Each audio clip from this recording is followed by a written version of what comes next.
자, 이제 지난 시간에 기능론에 대해서 배웠으니까 그 다음에 남은 갈등론과 상징적 상호작용론을 배워볼 건데, 그 전에 이제 지난 시간에 언급 안 한 부분이 있어서 기능론에 대해서 잠깐만 10초만 보고 할게요. 기능론은 사회유기체설을 바탕으로 해서 사회의 각 구성원들이 기능을 수행하는 것이 바로 사회다라고 주장하는 입장이라 그랬죠. 그래서 이 기능론은 기본적으로 사회는 구성원들의 합의로 이루어져 있다라는 표현을 씁니다. 그래서 이 표현이 지문에 자주 등장하기 때문에 혹시나 제가 언급을 안 했을 경우에 여러분들이 처음 봐서 당황할 수도 있어서 언급을 할게요.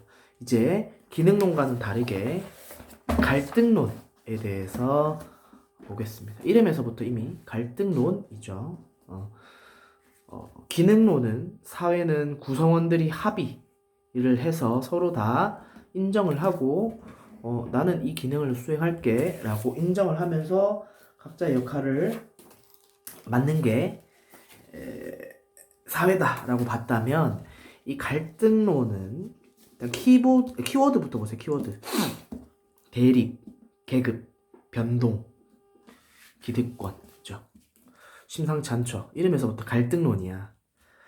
볼게요. 기본 입장. 사회는 사회적 희소 가치를 많이 가진 집단과 그렇지 않은 집단이 나뉘어 지배 계급과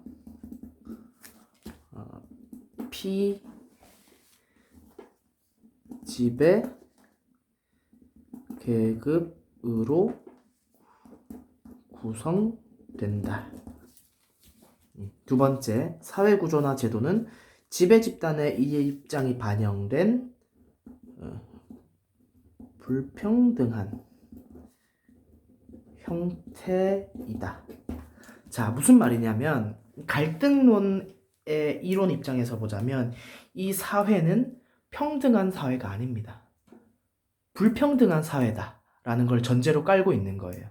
그래서 이 사회에는 권력을 가지고 있는 기득권층 또는 지배계층이라고 표현하는 권력을 가진 집단과 그렇지 못한 집단, 피지배계층 또는 비기득권층, 비기득권 세력이라고 부를 수도 있겠죠. 그런 집단으로 나뉘어서 구성되어 있다라는 게 기본 입장이고, 또 특히나 사회 구조 또는 사회 제도는 기득권층에게 유리한 형태다. 왜냐하면 제도나 구조는, 정책이나 법 같은 거는 기득권층이 만드는 형태다라고 보는 거예요. 예를 들어서 국회의원이라거나 대통령 혹은 뭐 지역 지방자치단체 장이나 각종 대표들은 이미 권력을 가지고 있고 또는 다른 권력을 통해서 그 자리에 올라간 사람들이기 때문에 자신들에게, 기득권층에게 유리한 제도나 구조를 만들 것이다 라고 갈등론 입장에서는 보고 있는 거고, 그렇게 사회를 바라보고 있는 겁니다. 특징, 사회는 이익을 둘러싸고 대립하는 갈등의 장이다. 갈등이 벌어진다는 거예요. 갈등은 누구와 누가 벌어지는 거야? 지배계급과 피지배계급으로 갈등이 벌어지는 거지. 피지배계급과 지배계급으로 나뉘어져 있기 때문에 서로 갈등을 일으킨다는 거고, 이 사회구조나 제도는 지배계급의 권력을, 잘 보이려는 모르겠네, 유지하는 수단이다 라고 보는 거예요. 이 사회구조나 제도는 지배계급들이 이것을 이용해서 자신의 권력을 유지하는 데 활용한다 라고 갈등론자들은 이해하고 있죠. 그래서 갈등론자들은 이렇게 보는 거예요.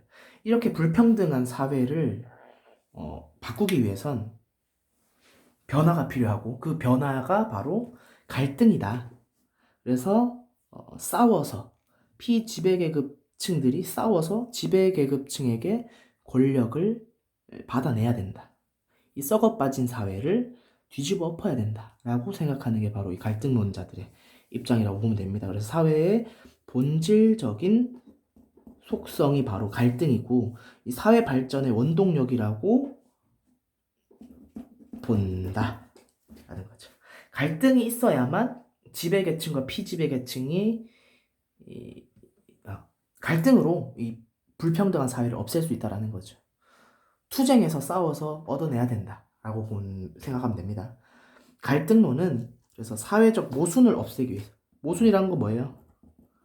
불평등, 누구는 가지고 누구는 가지지 못한 그런 불평등을 없애기 위해서는 무엇이 필요하다? 사회적 갈등이 반드시 필요하다.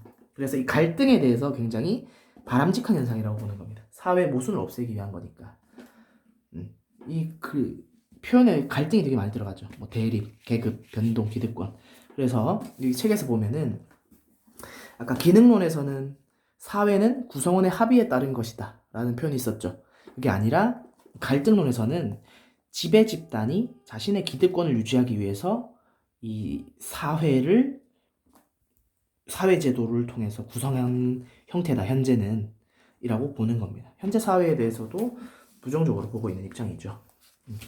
이런 식으로 이 갈등론도 역시나 기능론과 마찬가지로 거시적 관점이죠. 사회 이런 불평등, 사회적 불평등, 구조적 모순에 대한 이야기를 하는 거니까 거시적 관점에서 사회문화 현상을 바라보는 거고, 이런 식으로 사회문화 현상을 바라보면 사회구조 속에 존재하는 지배와 피지배의 갈등을 파악하는데 용이함 또는 지배와 피지배의 갈등이 왜 필요한지에 대해서도 설명하기 좋겠죠. 사회적 갈등을 설명하는 데 있어서. 하지만 이 이론에 대한 한계점도 존재하겠죠. 한계점 첫 번째, 사회의 각 부분의 복잡한 관계를 단순화시킴. 어떻게 단순화시켰어요? 지배계층과 피지배계층이라는 두 가지로 이원화시켜버렸죠. 흑백 논리야, 쉽게 말해서. 지배계층 아니면 피지배계층이야. 근데 사회는 꼭 그런 것만은 아니거든요.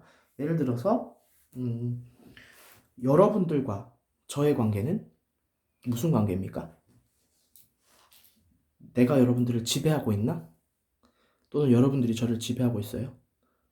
그건 아니거든. 그러니까 지배계층과 피지배계층으로서 단순화시켜서 사회를 바라보기에는 다양한 관계들이 사회 속에서 존재한다는 거예요. 그래서 한계점이 있다는 거고, 두 번째, 사회에서 협동과 통합이 존재하는 것을 설명하기 어렵다. 그러니까 여기 갈등론의 입장에서는 사회는 불평등하기 때문에 사람들이 불만이 많아. 그래서 언제 어디서든 갈등이 일어날 수 있고 갈등이 일어나야 돼 라는 입장인데, 우리 사회가 꼭 그런 것만은 아니잖아요. 봉사도 하고 기부도 하고 아름다운 일들 많이 일어나잖아. 힘든 사람이 더 힘든 사람 도와주기도 하고, 이런 것들을 보면 막 그렇게까지 뭐 사회 변동을 위한 갈등이 사회에 막 주축이 된다거나 하는 그런 느낌은 아니죠. 이런 거를 설명하기가 어렵다는 거.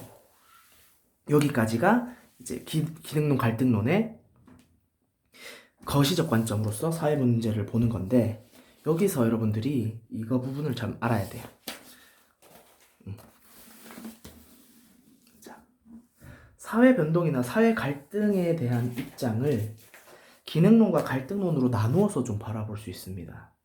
지난 영상이었지만 기억을 좀 해내자면, 이 기능론은 사회 변동이나 갈등을 뭐라고 봤어요? 병리적 현상, 일시적으로 잠깐 일어나는, 하지만 유기체처럼 항상성을 가지고 있기 때문에 유기체처럼 제자리로 돌아올 것이다 라고 이야기하는 거죠. 기능론은 그래서 갈등이나 변동을 부정적으로 보고 있습니다. 갈등론은 반드시 필요하다고 보고 있죠. 이런 불평등한 세상을 갈아엎기 위해선 필요하다. 변동과 갈등의 필요성, 병리적 현상이므로 불필요하다라고 보는 게 기능론.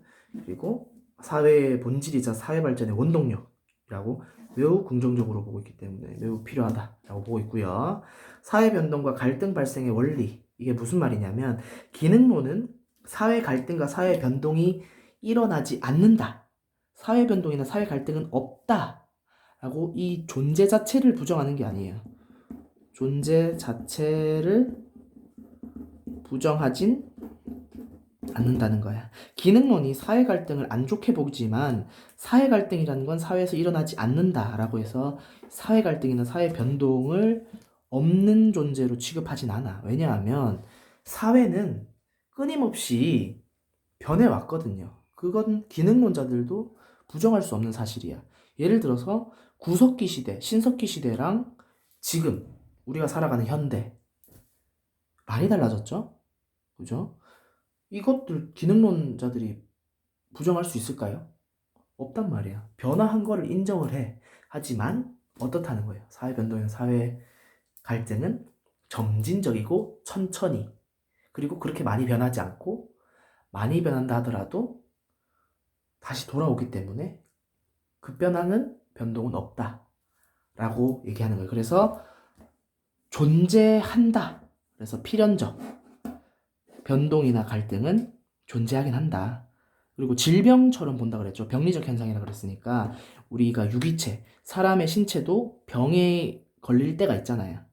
사람이 한 번쯤은 아프잖아. 필연적으로 한 번쯤은 아프잖아요. 뭐 그런 것처럼 취급한다는 겁니다. 이 갈등이나 변동을. 갈등론은